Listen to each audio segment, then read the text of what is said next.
الحمدللہ رب العالمین والصلاة والسلام علی رسولہ الکریم اما بعد فاعوذ باللہ من الشیطان الرجیم بسم اللہ الرحمن الرحیم اقترب للناس حسابهم وهم فی غفلۃ معرضون ما یأتیہم من ذکر من ربہم محدث الا استمعوہ وهم یلعبون صدق اللہ العظیم رب اشرح لی صدری ویسر لی امری واحلل عقدۃ من لسانی یفقہوا قولی۔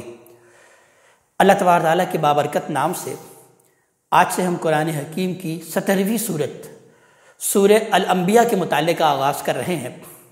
سورہ الانبیاء سے قرآن حکیم کو جو پاروں یا جز میں تقسیم کیا گیا ہے، اس اعتبار سے سورہ انبیاء سے قرآن حکیم کا 17واں پارہ بھی شروع ہوتا ہے، یعنی الحمدللہ اب تک ہم نے قرآن حکیم کے 16 جز یا 16 پارے مکمل کر لیے ہیں۔ اس سے قبل ہم نے سورہ طٰہٰ کا مطالعہ کیا تھا۔ سورہ انبیاء کے مطالعے سے معلوم ہوتا ہے کہ یہ سورہ طٰہٰ کا جوڑا ہے، اس اعتبار سے کہ جس مضمون پر سورہ طٰہٰ ختم ہوئی تھی اسی مضمون سے اس کا آغاز ہوا ہے۔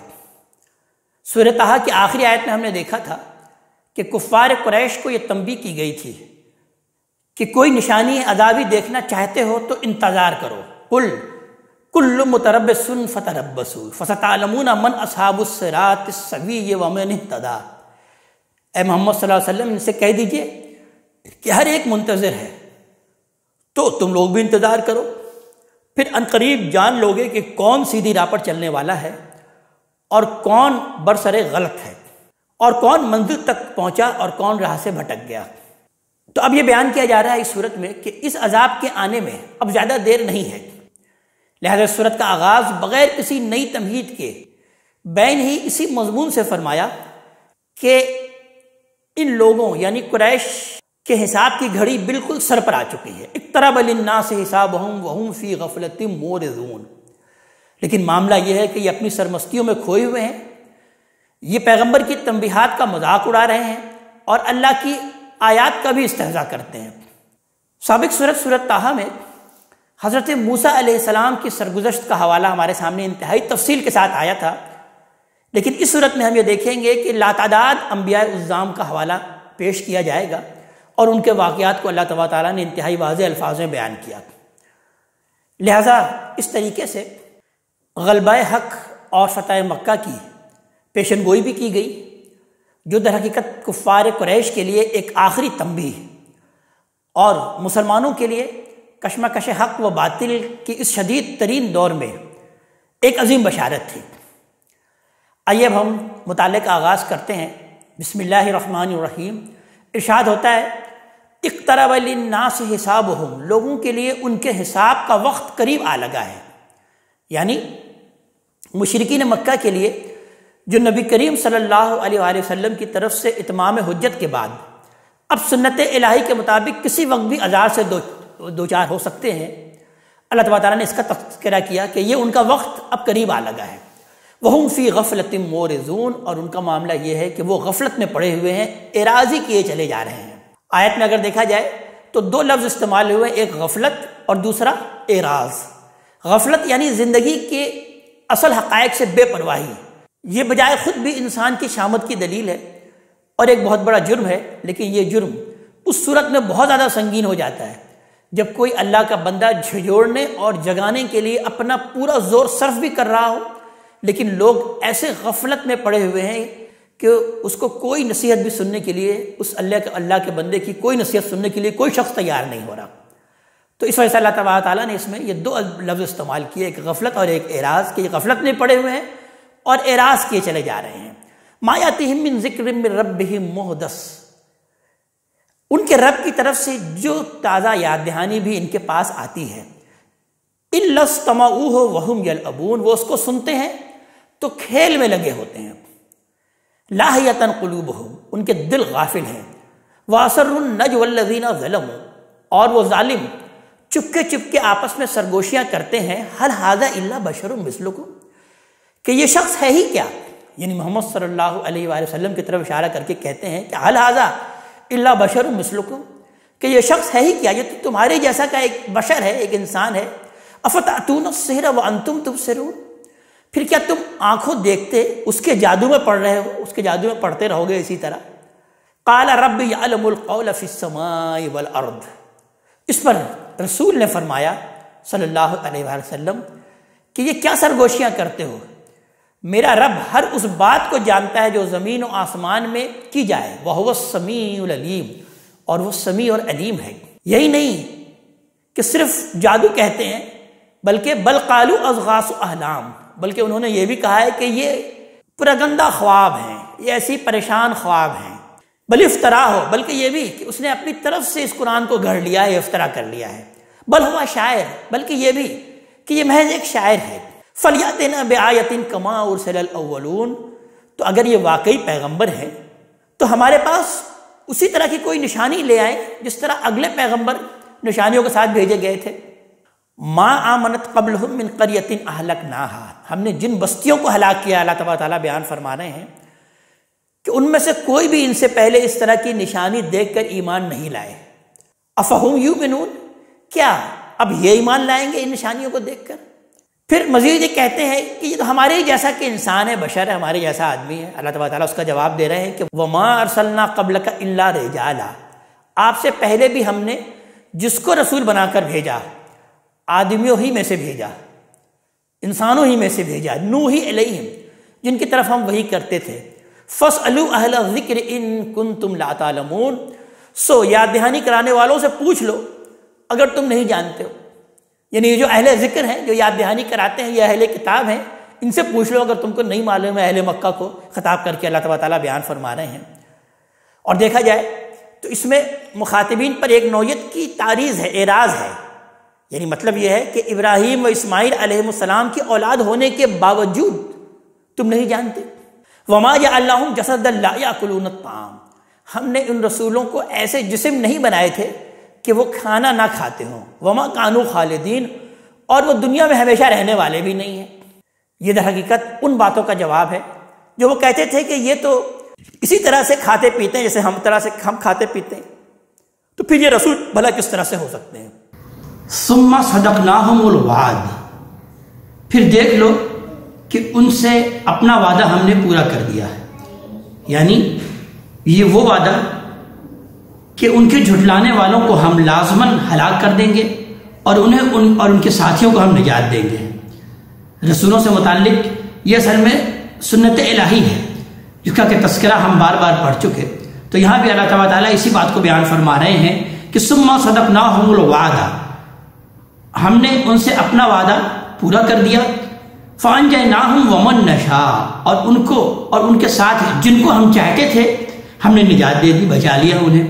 وَأَهْلَكْنَا الْمُسْرِفِينَ، اور حد سے گزر جانے والوں کو ہم نے ہلاک کر کے ہی چھوڑا۔ لَقَدْ أَنزَلْنَا إِلَيْكُمْ كِتَابًا، لوگو ہم نے تمہاری طرف بھی ایک کتاب نازل کر دی ہے، فِيهِ ذِكْرُكُمْ، جس میں تمہاری یاد دہانی ہے، یعنی تمہارے حصے کی یاد دہانی ہے، وہ یاد دہانی یہ قرآن حکیم ہم نے نازل کر دی ہے۔ افلا تعقلون، تو پھر کیا تم عقل سے کام نہیں لیتے، سوچتے نہیں، یعنی اس بات کو سمجھتے نہیں ہو کہ یہ اللہ کی یاد دہانی ہے اور اس کو رد کر دینے کا نتیجہ کیا ہوگا؟ سابقہ صورت میں ہم نے اسی مضمون کو اچھی طرح سمجھا تھا کہ جو قرآن نازل ہو جانے کے بعد، اللہ تعالیٰ کی آیات نازل ہو جانے کے بعد، اللہ کے کلام کے نزول کے بعد وہ اس سے اعراض کرے، اس سے منہ موڑے، اس سے رد کر لے، تو اللہ تعالیٰ اس کے نزدیک اس کی دنیا کی زندگی بھی اللہ تعالیٰ اس کی تنگ کر دیتے ہیں، اور آخرت کی بھی ہمیشہ کا نقصان سے اس کو دوچار ہونا ہوگا۔ وَكَمْ قَسَمْنَا مِنْ قَرْيَةٍ كَانَتْ ظَالِمَةً، کتنی ہی بستیاں ہم نے توڑ پھوڑ کر برباد کر دی جو اپنے جانوں پر ظلم ڈھا رہی تھی۔ وَأَنشَأْنَا بَعْدَهَا قَوْمًا آخَرِينَ، اور ان کے بعد دوسرے لوگ اٹھا کھڑا کیے۔ مطلب یہ ہے کہ نہیں مانو گے تو تمہارے ساتھ بھی یہی ہوگا، اور اس سے اللہ کی دنیا کوئی اجڑ نہیں جائے گی، وہ تمہاری جگہ دوسروں کو اللہ تعالیٰ لا وسائے گا اس دنیا میں، اور یہ اللہ تعالیٰ کے لیے کوئی مشکل کام نہیں۔ فلما احسوا باسنا، پھر جب انہوں نے ہماری عذاب کی آہٹ پائی، اذا ہم منہا یرکضون، تو اسی وقت وہاں سے بھاگنے لگے۔ لا ترکضوا وارجعوا الی ما اترفتم فیہ ومساکنکم، اللہ تعالیٰ بیان فرما رہے ہیں پھر ہم نے ان سے کہا، یعنی سابقہ امتوں کی کہانی اللہ تعالیٰ بیان فرما رہے ہیں، ان کی تاریخ کو اللہ تعالیٰ بیان فرما رہے ہیں کہ پھر ہم نے ان سے کہا کیا بھاگو نہیں اپنے اسی ساز و سامان کی طرف جس میں تم مزے کر رہے تھے، اور اپنے انہی گھروں کی طرف لوٹ جاؤ جو تمہاری عشرت گاہیں تھیں، لعلکم تسألون، تاکہ تم سے پوچھا جائے، یعنی تمہاری خبر لی جائے۔ قالوا یا ویلنا انا کنا ظالمین، اس پر انہوں نے واویلا کیا کہ ہائے ہماری شامت، ہائے ہماری بدبختی، بے شک ہم ہی ظالم تھے۔ فما زالت تلک دعواہم، سو وہ یہی واویلا کرتے رہے، اسی طرح سے وہ شور مچاتے رہے، حتی جعلناہم حصیدا خامدین، یہاں تک کہ ہم نے ان کو کاٹ کر ڈھیر کر دیا، گویا وہ بجھے ہوئے ہیں، یعنی ان پر اللہ تعالیٰ کا عذاب آ گیا، اب ایسے ہو گئے جیسے حصیدا خامدین، کٹے ہوئے ہیں، بالکل آگ لگی ہوئی تھی اور راکھ بن گئے ہیں، بجھ گئے۔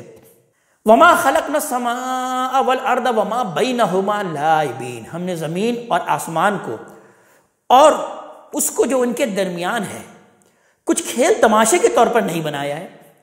لو اردنا ان نتخذ لہوا، اگر ہم کوئی کھیل بنانا چاہتے، لاتخذناہ من لدنا، تو اس کا اہتمام اپنے پاس ہی سے کر لیتے۔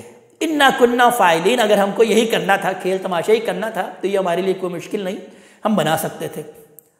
بل نقذف بالحق علی الباطل، ہرگز نہیں، بلکہ ایک دن آنے والا ہے کہ ہم حق کو باطل پر دے ماریں گے، یعنی یہ دنیا ہرگز کوئی کھیل تماشا نہیں ہے، تمہارا یہ خیال بالکل باطل ہے۔ فیدمغہ، وہ اس کا سر توڑ کر رکھ دے گا، یعنی حق باطل کا سر توڑ دے گا۔ فاذا هو زاہق، اور وہ دیکھتے ہی دیکھتے مٹ جاتا ہے یہ باطل۔ وَلَكُمُ الْوَيْلُ مِمَّا تَصِفُونَ، حقیقت یہ ہے کہ تمہارے لیے ویل ہے، خرابی ہے، بربادی ہے ان باتوں کی وجہ سے جو تم بیان کر رہے ہو، یعنی یہ بات ہے کہ دنیا محض ایک کھیل تماشا ہے، اور آخرت اگر ہوئی بھی تو ہمارے شرکاء اور ہمارے سفارشی ہم کو ہر خطرے سے بچا لیں گے۔ یہ باتیں جو تم بنا رہے ہو یہ تمہارے لیے بڑی خرابی اور ہلاکت کا سبب بنے گی۔ وَلَهُ مَنْ فِي السَّمَاوَاتِ وَالْأَرْضِ، اسی کے لیے ہے، اسی کے ہیں جو زمین اور آسمانوں میں ہے، وَمَنْ عِنْدَهُ، اور جو اس کی بارگاہ میں ہے، جنہیں اس کی تم اولاد بنا کر پوچھتے ہو۔ یہ در حقیقت فرشتوں کا ذکر ہے جن کے بارے میں مشرکین عرب کا گمان تھا کہ یہ اللہ کی بیٹیاں ہیں، اور وہ چونکہ ان کو پوچھتے ہیں اس لیے ان کی سفارش سے وہ اللہ کی پکڑ سے بچ جائیں گے۔ لا یستکبرون عن عبادتہ، اللہ تبارک تعالیٰ ان فرشتوں کے بارے میں بیان فرما رہے ہیں کہ ان کا تو معاملہ یہ ہے کہ وہ اس کی بندگی سے ہرگز سرتابی نہیں کرتے، وہ تو ہر وقت اللہ کی عبادت میں لگے ہوئے ہیں۔ ولا یستحسرون، اور وہ اس بندگی میں اور عبادت میں تھکتے نہیں۔ یسبحون اللیل والنہار لا یفترون، رات دن اسی کی تسبیح کرتے رہتے ہیں، کبھی دم نہیں لیتے۔ ام اتخذوا آلہۃ من الارض، کیا انہوں نے زمین کے الگ معبود ٹھہرا لیے؟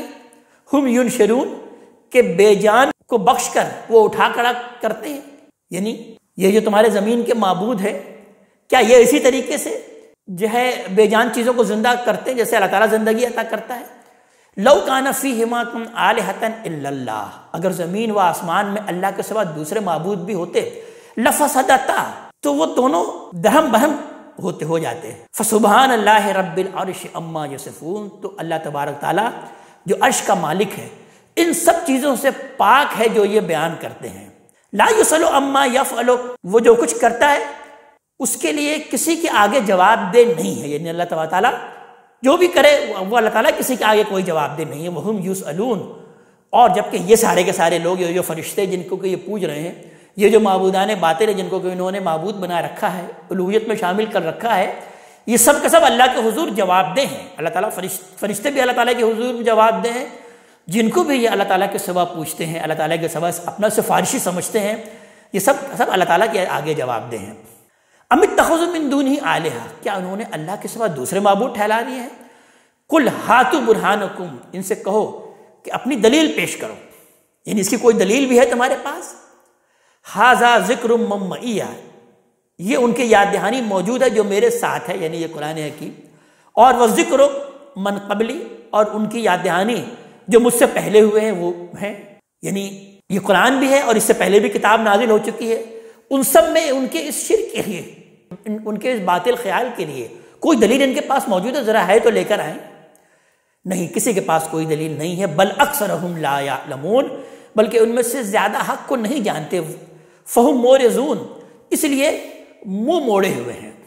وما ارسلنا من قبلک من رسول، آپ سے پہلے بھی جو رسول ہم نے بھیجے ہیں اللہ تبارک تعالیٰ، نبی کریم صلی اللہ علیہ وآلہ وسلم کو خطاب کر کے بیان فرما رہے ہیں کہ ہم نے آپ سے پہلے جو بھی رسول بھیجے ہیں الا نوحی الیہ، ان کی طرف ہم یہی وحی کرتے رہے ہیں کہ انہ لا الہ الا انا، کہ میرے سوا کوئی معبود نہیں ہے، فاعبدون، سو میری ہی بندگی اختیار کرو، میری ہی عبادت کرو۔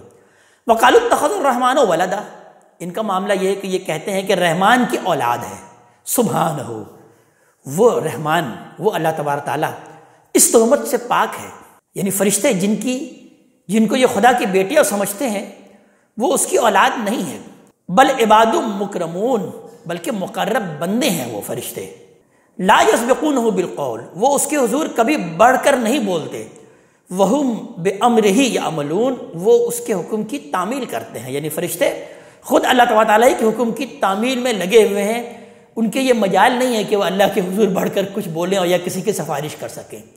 یعلم ما بین ایدیہم وما خلفہم، ان کے آگے اور پیچھے جو کچھ ہے سب اس کو معلوم ہے، ولا یشفعون، وہ کسی کی سفارش نہیں کرتے، یہ فرشتوں کا معاملہ نہیں ہے کہ وہ کسی کی سفارش کریں، الا لمن ارتضی، اس کے سوا کہ جس کے لیے اللہ ہی پسند فرما لے، وہم من خشیتہ مشفقون، اور وہ اس کی ہیبت سے لرزتے رہتے ہیں فرشتے، یعنی جن کو تم معبودان باطل تم نے بنا لیا ہے، جن کو تم اللہ کی بیٹیاں سمجھ کر پوچھ رہے ہو، ان کا یہ معاملہ ہے۔ اللہ تعالیٰ اس بات کو بیان کر رہے ہیں، وَمَن يَقُلْ مِنْهُمْ، ان میں سے جو یہ کہنے کی جسارت کرے کہ انی الہ من دونہ، کہ اللہ کے سوا میں الہ ہوں، فَذَلِكَ نَجْزِيهِ جہنم، تو اس کو ہم جہنم کی سزا دیں گے۔ کسی کی مجال نہیں کہ کوئی اللہ کے حضور یہ کہہ دے کہ میں اللہ کے سوا، مجھے بھی اللہ تعالیٰ نے الوہیت میں شامل کر دیا۔ اللہ تعالیٰ بیان فرما رہے ہیں جو یہ کہتا ہے تو اس کا ٹھکانہ جہنم ہے۔ کذالک نجزی الظالمین، ہم ظالموں کو اسی طرح سزا دیتے ہیں۔ غور کیا جائے تو یہ پوری تقریر اسی حقیقت کو واضح کرنے کے لیے فرمائی گئی ہے کہ اگر اللہ تعالیٰ کے ہاں کسی کی یہ حیثیت مان لی جائے کہ وہ اپنی سفارش سے مجرموں کو چھڑا سکتا ہے تو عقیدہ آخرت بالکل بے معنی ہو کر رہ جاتا ہے، اور اللہ کے بارے میں بھی یہ ماننا ممکن نہیں رہتا کہ وہ کوئی عادل اور حکیم ہستی ہے کہ جس کے وعدوں پر بھروسہ کیا جا سکتا ہے۔ تو اللہ تعالیٰ یہ تفصیل سے اس بات کو بیان کر رہے ہیں کہ یہ خیال ہی انتہائی غلط ہے کہ اللہ کے حضور کوئی سفارش کر سکتا ہے، کوئی بھی ہستی ہو کہ وہ کوئی سفارش کر سکتی ہے، یہ خیال بالکل غلط ہے۔ اس سے تو آخرت کا وجود ہی اس کی کوئی حیثیت نہیں رہتی، اور پھر اللہ تعالیٰ کے ان وعدوں کی کوئی حیثیت نہیں رہتی جو اللہ تعالیٰ نے قرآن حکیم میں کیے ہیں۔ آگے ارشاد ہوا ہے کہ یہ نشانیاں مانتے ہیں۔ اولم یری الذین کفروا، کیا ان منکروں نے بارہا دیکھا نہیں، ان السماوات والارض کانتا رتقا، کہ آسمان اور زمین دونوں بند تھے، یعنی آسمان سے بارش نہیں ہوئی اور زمین سے سبزہ نہیں ہوا۔ اسی کو اس آیت میں رتق کا لفظ استعمال کیا، یعنی یہ دونوں بند ہونے سے اس کو تعبیر کیا گیا۔ ففتقناہما، پھر ہم نے ان کو کھول دیا، یعنی آسمان کو کھول دیا اور اس نے دھڑا دھڑ پانی برسانا شروع کر دیا۔ اس کے نتیجے میں زمین بھی کھل جاتی ہے اور نباتات کے خزانے اگلنا شروع کر دیتی ہے زمین۔ یعنی کیا یہ نشانی ان کو نظر نہیں آتی؟ اللہ تعالیٰ کی عظیم نشانی۔ وَجَعَلْنَا مِنَ الْمَاءِ كُلَّ شَيْءٍ حَيٍّ، اور ہم نے ہر زندہ چیز کو آسمان کے پانی ہی سے پیدا کیا، یعنی پانی جو ہے وہ اصل میں زندگی ہے، اسی سے اللہ تعالیٰ زندگی عطا کرتے ہیں۔ افلا یؤمنون، کیا وہ پھر بھی ایمان نہیں لائیں گے؟ یعنی اللہ کی ان نشانیوں کو دیکھ کر وہ اللہ کو نہیں پہچان رہے اور اللہ پر ایمان نہیں لے کے آتے۔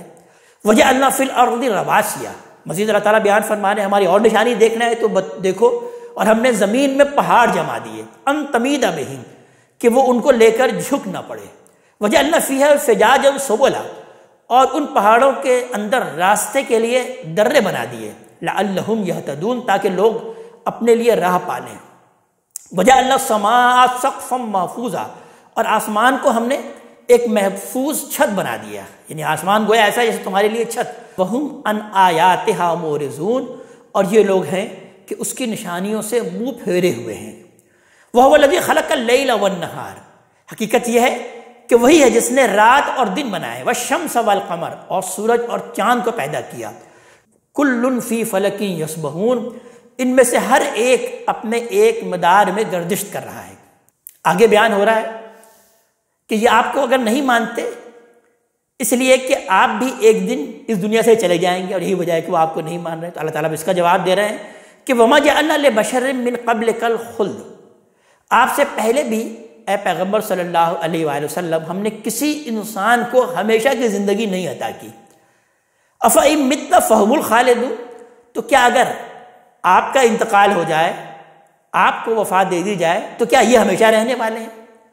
مطلب یہ ہے کہ جب خود بھی فانی ہیں تو آخر رسول کے بارے میں یہ کیوں چاہتے ہیں کہ اسے غیر فانی ہونا چاہیے؟ یعنی رسول ہمارے جیسا انسان کیوں ہے کہ ہماری جیسے یہ پیدا ہوتا ہے اور ہماری جیسے پھر اس دنیا سے چلا جاتا ہے۔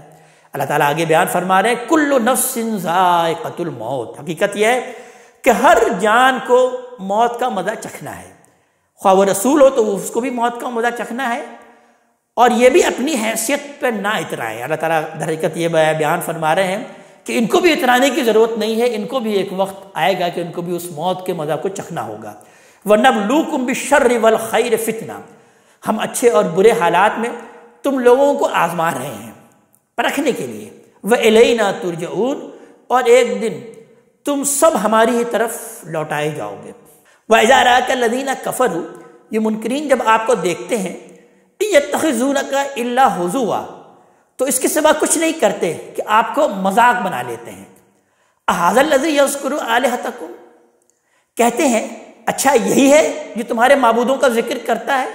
وَهُمْ بِالذِّكْرِ الرَّحْمَنِ هُمْ كَافِرُونَ، اور اپنا حال یہ ہے کہ یہ خود رحمان کے ذکر ہی کے منکر ہیں، یعنی اپنے ٹھہرائے ہوئے معبودوں کے لیے تو ایسی غیرت و حمیت رکھتے ہیں، مگر معبود حقیقی کے معاملے میں حال ان کا یہ ہے کہ اس کے ذکر کے بھی وہ روادار نہیں ہے۔ آگے اللہ تعالیٰ ارشاد فرما رہے ہیں آیت نمبر 37 میں کہ یہ عذاب کے لیے جلدی مچائے ہوئے ہیں۔ حقیقت تو یہ ہے کہ خلق الانسان من اجل، انسان اصل میں اجلت کی خمیر سے پیدا ہوا ہے۔ سأریکم آیاتی فلا تستعجلون، میں عنقریب اپنی نشانیاں تمہیں دکھاؤں گا، اس لیے مجھ سے جلدی نہ مچاؤ۔ وَيَقُولُونَ مَتَى هَذَا الْوَعْدُ إِن كُنتُمْ صَادِقِينَ، پھر یہ کہتے ہیں کہ اچھا کہ یہ وعدے کا وقت کب پورا ہوگا، یہ وعدہ کب پورا ہوگا، اگر تم سچے ہو اپنے دعوے میں تو یہ کب آئے گی قیامت۔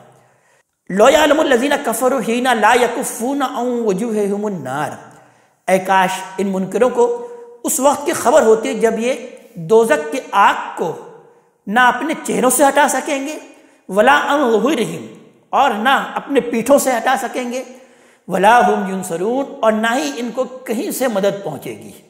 یہ مصیبت در حقیقت بتا کر نہیں آتی، اس لیے اللہ تعالیٰ آگے ارشاد فرما رہے ہیں بل تاتیہم بغتۃ فتبہتہم، بلکہ ان پر اچانک آ موجود ہوگی اور انہیں مبہوت کر دے گی۔ فلا یستطیعون ردہا، پھر نہ اس کو دفاع کر سکیں گے، ولا ہم ینظرون، اور نہ انہیں مہلت ہی دی جائے گی۔ وَلَقَدِ اسْتُهْزِئَ بِرُسُلٍ مِّن قَبْلِكَ، آپ سے پہلے بھی اے پیغمبر رسولوں کا مذاق اڑایا جا چکا ہے۔ فَحَاقَ بِالَّذِينَ سَخِرُوا مِنْهُمْ، پھر جنہوں نے ان کا مذاق اڑایا تھا ان کو اسی چیز نے گھیر لیا۔ مَا كَانُوا بِهِ يَسْتَهْزِئُونَ، جس کا کہ وہ مذاق اڑاتے رہے ہیں وہی چیز ان کو بالآخر آ کے گھیر لی۔ قُلْ مَن يَكْلَؤُكُمْ بِاللَّيْلِ وَالنَّهَارِ مِنَ الرَّحْمَٰنِ، ان سے پوچھئے اگر وہی چیز تمہیں آ گھیرے تو رات اور دن میں کون رحمان سے تمہاری حفاظت کر سکتا ہے؟ بل ہم عن ذکر ربہم معرضون، کوئی نہیں بلکہ یہ لوگ اپنے رب کی یاد دہانی سے منہ موڑے ہوئے ہیں۔ ام لہم آلہۃ تمنعوہم من دوننا، کیا ان کے لیے ہمارے سوا کچھ اور معبود ہیں جو ان کو بچا لیں گے؟ ہرگز نہیں۔ لا یستطیعون نصر انفسہم، وہ نہ خود اپنی مدد کر سکیں گے، ولا ہم منا یصحبون، اور نہ ہمارے مقابل میں کوئی ان کا ساتھ دے سکتا ہے۔ بل متعنا ہؤلاء وآباءہم، بلکہ اصل بات یہ ہے کہ ہم نے ان کو اور ان کے باپ دادا کو دنیا سے بہرمند کر دیا تھا، خوب دیا تھا دنیا میں مال و متاع، حتی طال علیہم العمر، یہاں تک کہ ان پر ایک لمبی مدت اسی حال میں گزر گئی۔ یعنی اللہ تعالیٰ در حقیقت یہاں پر ان کا جو اعراض ہے اور ان کا جو استکبار ہے، اللہ تعالیٰ اس کا اصل سبب بیان کر رہے ہیں، اس سے پردہ اٹھا رہے ہیں کہ عزت اور اقتدار اور خوشحالی کی سرمستی میں ایک مدت چونکہ ان کو گزر گئی ہے، اس کی وجہ سے یہ اپنے آپ کو بڑی چیز سمجھتے ہیں، اور ان کا یہی زوم ہے کہ اللہ کے پیغمبر سے بھی اب وہ بالکل بے پرواہی برت رہے ہیں، ان کا انکار کیے چلے جا رہے ہیں، سمجھ رہے ہیں کہ ان کے ساتھ کچھ نہیں ہوگا۔ افلا یرون انا ناتی الارض ننقصها من اطرافها، تاہم کیا یہ دیکھ نہیں رہے کہ اس سرزمین کو ہم اس کے کناروں سے کم کرتے ہوئے اس کی طرف بڑھ رہے ہیں، یعنی سرزمین حرم کو۔ افہم الغالبون، پھر کیا یہی غالب رہنے والے ہیں؟ یہ ان فتوحات کی طرف در حقیقت اشارہ ہے جو اسلام کی دعوت کو مکے کے اطراف میں حاصل ہو رہی تھی۔ یعنی ابھی یہ اس وقت کی ابھی آیات ہیں کہ جب مکے کے ارد گرد بھی اسلام کی دعوت پھیل رہی تھی تو اللہ نے در حقیقت اسے اپنے اقدام سے تعبیر فرمایا ہے۔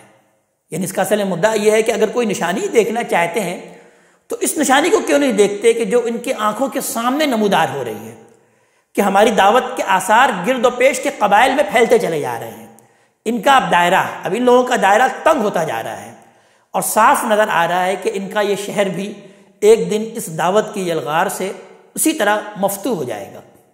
تو اس چیز پر وہ یہ غور کیوں نہیں کرتے؟ قل انما انذرکم بالوحی، ان سے کہہ دیجئے کہ میں بس وحی کے ذریعے سے تم کو متنبع کر رہا ہوں، مگر معاملہ یہ ہے کہ یہ بہرے ہیں۔ ولا یسمع الصم الدعاء، اس لیے آگے ارشاد ہو رہا ہے کہ اور بہرے پکار کو نہیں سنا کرتے۔ آپ ان کو سنائے تو جا رہے ہیں لیکن در حقیقت یہ دل کے کانوں سے بہرے ہیں، ان کے دل کی کان نہیں ہے، دل کی آنکھوں سے یہ اندھے ہیں۔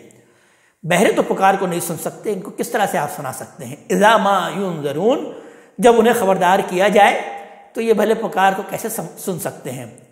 وَلَئِن مَسَّتْهُمْ نَفْحَةٌ مِّنْ عَذَابِ رَبِّكَ، واقعہ یہ ہے کہ آپ کے رب کے عذاب کا کوئی جھونکا بھی انہیں چھو جائے، لَيَقُولُنَّ يَا وَيْلَنَا إِنَّا كُنَّا ظَالِمِينَ، تو اس وقت یہ پکار اٹھیں گے کہ ہائے ہماری شامت، ہائے ہماری بدبختی، بے شک ہم ہی ظالم تھے۔ وَنَضَعُ الْمَوَازِينَ الْقِسْطَ لِيَوْمِ الْقِيَامَةِ، انہیں بتا دیجئے محمد صلی اللہ علیہ وآلہ وسلم کہ روز قیامت کے لیے ہم انصاف کے ترازو رکھ دیں گے۔ فَلَا تُظْلَمُ نَفْسٌ شَيْئًا، پھر کسی بھی جان پر ذرا بھی ظلم نہ ہوگا۔ آخرت میں قیامت میں کسی بھی جان پر کوئی بھی ظلم نہیں ہوگا۔ ان کانا مثقال حبۃ من خردل، اگر رائی کے دانے کے برابر بھی کسی کا عمل ہوگا، آتینا بہا، تو ہم اس کو لا موجود کریں گے۔ اسی بات کو سورہ زلزال میں بھی بات بیان کی گئی، فَمَن يَعْمَلْ مِثْقَالَ ذَرَّةٍ خَيْرًا يَرَهُ وَمَن يَعْمَلْ مِثْقَالَ ذَرَّةٍ شَرًّا يَرَهُ۔ اسی طرح اسی بات کو اللہ تعالیٰ یہاں پہ بیان فرما رہے ہیں کہ رائی کے دانے کے برابر بھی کسی کا کوئی عمل اگر ہوگا تو وہ اس کو وہاں پر موجود دیکھے گا، ذرے کے برابر میں بھی کوئی عمل ہوگا تو وہ اس کو دیکھے گا۔ وَكَفَى بِنَا حَاسِبِينَ، اور ہم لوگوں کا حساب لینے کے لیے کافی ہیں، یہ ہمارے لیے کوئی مشکل کام نہیں کہ لوگوں کا ہم حساب لے لیں۔ اب یہاں سے آیت نمبر 48 سے پھر اب مختلف انبیاء اور رسولوں کا اب تذکرہ اللہ تعالیٰ یہاں پر کر رہے ہیں، قصص النبیین کے بھی انداز سے، جس کی بنا پر بھی اس سورت کا نام سورہ انبیاء ہے۔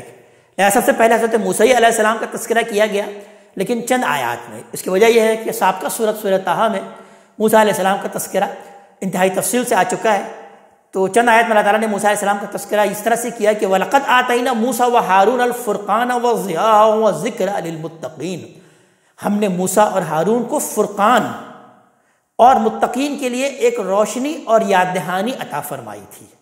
یعنی موسیٰ علیہ السلام کو بھی جو کتاب دی گئی تھی تورات، یہ بھی در حقیقت فرقان تھی، حق اور باطل میں فرق کرنے والی تھی، اور اس کے اندر بھی روشنی تھی، ہدایت تھی، لیکن کن کے لیے؟ وہی جو کہ تقوی اختیار کرنے والے ہیں، اللہ تعالیٰ سے ڈرنے والے ہیں۔ اسی بات کو سورہ بقرہ میں بھی کہا گیا کہ ھدی للمتقین، یہ کتاب در حقیقت کن کے لیے ہدایت ہے؟ وہ جو کہ تقوی کی کچھ پونجی لے کر آئیں گے، کچھ تقوی کی کچھ بھی پونجی ان کے پاس ہوگی، اللہ سے ڈرنے والے ہوں گے، در حقیقت وہی ہیں کہ جو کہ اسے ہدایت حاصل کر لیں گے۔ تو اس طرح اللہ تعالیٰ بیان فرما رہے ہیں موسیٰ اور ہارون کو بھی ہم نے فرقان اور روشن ہدایت دی تھی، لیکن یہ یاد دہانی کس کے لیے ہو سکتی ہے؟ انہی کے لیے ہو سکتی ہے کہ جو کہ متقی ہیں۔ الذین یخشون ربہم بالغیب، ان کا تذکرہ کیا جا رہا ہے کہ یہ وہ لوگ ہیں جو کہ اپنے رب سے بن دیکھے ڈرتے رہتے ہیں۔ یعنی متقین کی تعریف بھی اللہ تعالیٰ نے کر دی اگلی آیت میں کہ یہ اپنے رب سے در حقیقت ڈرتے رہتے ہیں، ان کو اگرچہ ان کا رب ان کی آنکھوں کے سامنے نہیں۔ وہم من الساعۃ مشفقون، اور قیامت کا یہ خطرہ رکھنے والے ہیں، قیامت سے بھی یہ لرزہ و ترسا رہتے ہیں۔ وَهَذَا ذِكْرٌ مُبَارَكٌ أَنزَلْنَاهُ، وہ تو تورات کا تذکرہ تھا، اب اللہ تعالیٰ اس قرآن کا تذکرہ کر رہے ہیں۔ اسی طرح یہ ذکر مبارک، یہ قرآن بھی ایک بابرکت یاد دہانی ہے، انزلناہ کو جو ہم نے نازل فرمائی ہے۔ یعنی جس طرح موسیٰ علیہ السلام پر وہ کتاب نازل ہوئی جو کہ فرقان ہے اور ضیاء ہے، اسی طرح اللہ تعالیٰ بیان فرما رہا ہے کہ اب ہم نے یہ کتاب نازل کر دی ہے، جو کہ ایک بابرکت کتاب بھی ہے، اور اصلاً کیا ہے، یہ یاد دہانی ہے۔ افانتم لہ منکرون، پھر کیا تم لوگ اس کے منکر بنے رہو گے؟ اس کتاب کا اب تم انکار کر رہے ہو، اس کو مان کر نہیں دے رہے۔ اس کے بعد پھر آیت نمبر 51 سے 51 سے حضرت ابراہیم علیہ السلام کا تذکرہ انتہائی دلچسپ انداز سے اور بڑا انوکھا تذکرہ اللہ تبارک تعالیٰ بیان فرما رہے ہیں۔ انشاءاللہ پھر اس کو ہم اگلی نشست میں سمجھیں گے۔ اللہ تبارک تعالیٰ ہمیں اپنے کلام کا فہم عطا فرمائے اور عمل کی توفیق عطا فرمائے۔ اقول قولی ھذا واستغفر اللہ لی ولکم ولسائر المسلمین والمسلمات۔